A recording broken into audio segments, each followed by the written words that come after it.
Todas estas violencias, o sea, la violencia no en sí, durante estos años, como os he dicho al principio, sí que ha generado dolor, ha generado miedos, distanciamiento. Has dicho que en el caso de Eibar, en general habéis sentido gente que os ha arropado. No siempre ha sido así.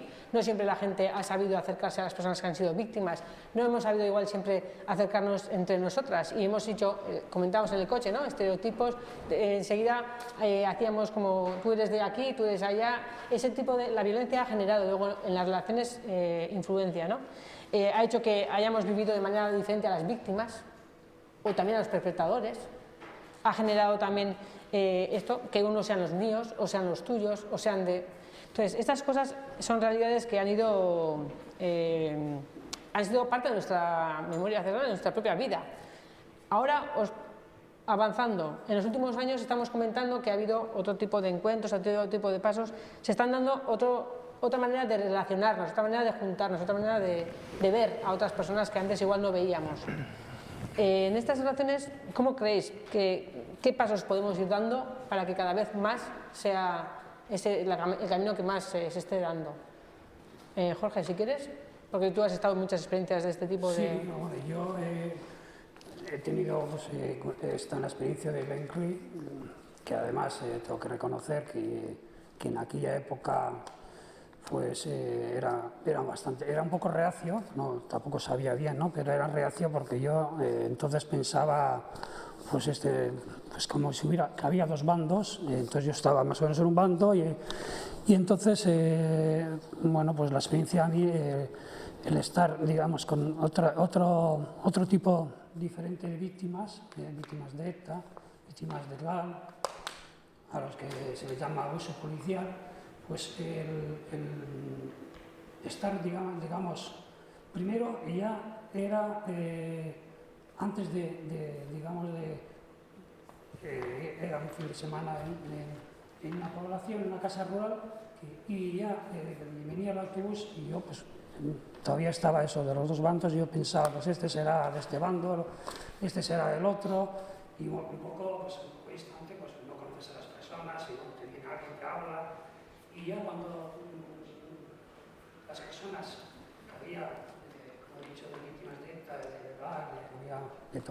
de torturas, amenazadas de ETA, y cuentan los testimonios, toda su historia, todo lo que les ha pasado, y la verdad es que se te cae un poco, o sea, el dolor que han sufrido te llega y además te identificas, es como si te hubiera pasado a ti, y entonces hay un cambio en ti, ya no piensas en los dos bandos, piensas, digamos, en que, bueno, pues que estás mucho más cerca, hay más empatía y se transforma ya, digamos, intentas un poco el dialogar, porque diferentes ideas políticas teníamos, pero eso era lo de menos, sino lo que intentamos era convivir e intentar un poco llegar a acuerdos. Y luego hay una cosa a mí muy importante también, era que bueno, había víctimas que depende en qué época habían sufrido, pues prácticamente no habían tenido ni apoyo institucional ni social, es decir, ni el pueblo, no habían tenido nada, pues eran normalmente víctimas de ETA, y luego ves que, bueno, a partir ya de los 90, pues ya han tenido un reconocimiento ya social, han tenido ayudas, han tenido de todo, ¿no? Y otro tipo de víctimas que en mi caso tuvieron que pasar 40 años, hay otros todavía, porque quiero que además también dejarlo claro, que está pendiente todavía, porque a mi hermano hasta el año 78 le reconocieron, pero es que hay un montón de casos ahora mismo de torturas, de asesinatos y todo, que desde 78 para adelante todavía no están, hay un montón de gente que todavía no están reconocidos, ¿no? Y bueno, quiero decirte que esa convivencia y todo esto nos hizo ver que, bueno, pues nos sentíamos víctimas todos, no de primera, segunda o tercera categoría, y es más, nos costó buscar un término que nos sintiera a gusto, y al final nos llegó un poco, nos unía, digamos, la expresión, digamos, de víctimas de vulneración de derechos humanos. Eso lo que nos hacía un poco era, y entendíamos además que no tenía que haber diferencias entre nosotros. ¿Qué más experiencias puede haber o qué pasos podemos ir haciendo en esa reconstrucción, ¿no? Tú que tienes tanta experiencia y has participado en diferentes grupos e instituciones, ¿qué pasos más podemos ir dando? O estamos dando, que también. Bueno, yo voy a ser más simple. Te cuento lo que un poco más o menos pueden ser pasos que yo he recorrido, que no tienen que ser ni los mejores ni los peores, son los míos y creo que pueden aportar para la gente normal y corriente alguna referencia. Lo primero es hacer un esfuerzo importante por atender, recoger, escuchar el testimonio de las víctimas. Antes lo he dicho de una manera, haciéndoles ver ese carácter peculiar que tienen respecto a nuestros logros, y me parece que desde ese carácter central de las víctimas un elemento importante es estar atentos, escuchar a lo que ellas nos dicen. Desde ahí valorar también las experiencias que ellas mismas han generado, porque creo que entre nosotros, por suerte, y es algo que no podemos agradecer nunca lo suficiente, pues hay personas como Jorge, con otras muchas que podríamos hacer casi una lista, en las que somos conscientes que han hecho esfuerzos personales muy significativos, tan significativos que trascienden su propia experiencia personal y son modelos, ejemplos, referencias para el resto de la sociedad. Que a mí me lleva inmediatamente a decir, si las víctimas estas, a las que conozco porque he escuchado su testimonio y sé lo que les ha pasado, son capaces de hacer esto, ¿qué excusas me puedo poner yo, que no soy víctima, para no intentar hacer algo?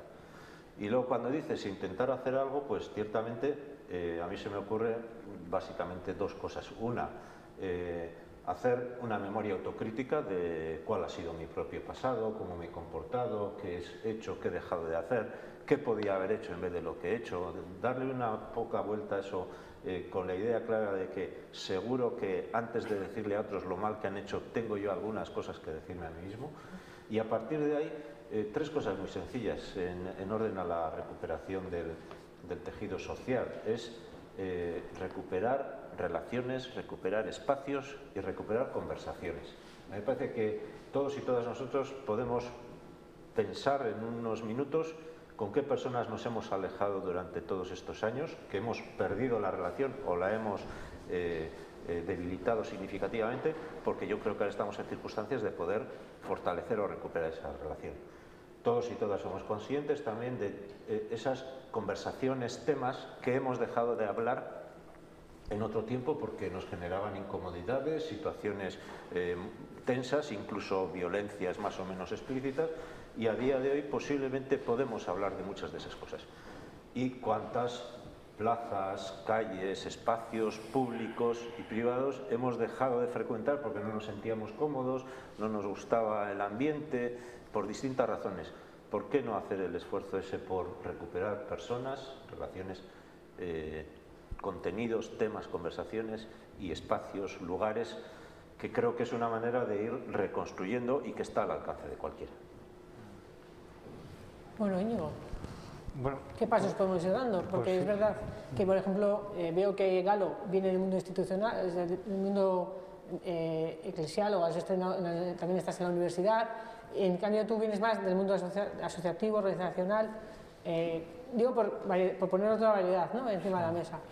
Hombre, yo creo que uno tiene que estar abierto a hacer un trabajo interior. O sea, primero uno tiene que abrirse, ¿no?, reconocerse y abrirse a su propio dolor y el dolor que está alrededor suyo, porque yo creo que al final todo lo que nos ha pasado nos interpela a todas las personas, ¿no?, en Euskadi, ¿no?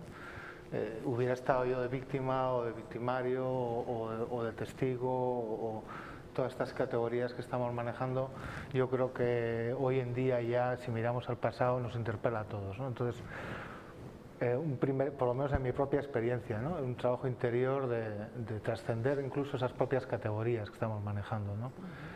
Y luego yo creo que a nivel de pueblo, ¿no?, si pudiéramos hablar ya en entornos habilitantes locales, más, que es donde el conflicto ocurrió también, fue muy localizado también, por ejemplo. Enfrente de mi casa, en el Casino Artista Ibarres, cuando había un guardia civil perdió un montón de dinero en el casino, salió borracho y pegó un tiro a uno y lo mató ahí mismo. Entonces, todas esas vivencias están en la calle, cuando tú caminas te vienen, ¿no? Entonces yo creo que es más generar entornos habilitantes a nivel local, con el apoyo institucional, sí, y también de por ahí involucrando, a mí esto me está viniendo con fuerza, digamos, a involucrar, salir un poco de todas estas categorías que tenemos y, por ejemplo, tener conversaciones yo coincido plenamente, o sea, es abrir diálogo, espacios de diálogo, ¿no?, entre distintos actores y también en distintas redes de conversación, porque a veces se localizan mucho en ciertos espacios de la sociedad, pero ahora, por ejemplo, con la iniciativa Afaloste que estamos llevando adelante con Bakeola, Gernika Gogoratuz, hemos aprendido, por yo lo que estoy aprendiendo es de contextualizar esos espacios de diálogo, ¿no? Muchas veces las organizaciones, nosotras mismas, esto es un desaprendizaje y un aprendizaje constante, ¿no? Traemos a la gente a espacios que son nuestros espacios, ¿no? Talleres, espacios así. Pero yo creo que la conversación tiene que trascender eso, tiene que impregnar todo el tejido asociativo del pueblo, o sea, el club deportivo de montaña, el club de danza, hay distintas arquitecturas, hay un entramado asociativo muy grande en los pueblos que no siempre se les ha considerado como espacios de diálogo para este tema, ¿no? Entonces yo creo que es darle la vuelta. En vez de traer a la gente a estos espacios que son más ajenos a ellas mismas, donde a veces no es donde ocurrió el conflicto, o sea, lo más vivencial, experiencial no está ahí, que a veces te ayuda para objetivizarlo, por ejemplo la experiencia de Glen Cree y otras muchas experiencias en ese sentido. Salimos, ¿no?, para poder trabajar, pero si estamos hablando de reconstruir tejido social en un contexto de posconflicto, transición, otro lugar donde ya no es el que fue, y lo queremos hacer a ese nivel, en el ámbito social, yo creo que lo tenemos que abrir la conversación mucho más a otros ámbitos, porque en esos otros ámbitos hay mucha gente que si no vamos nosotros allá a abrir la conversación ahí, no se la instalan, no se acercan a esa realidad, y nosotros tenemos que ir más allá, hay que trascender eso. Uh-huh.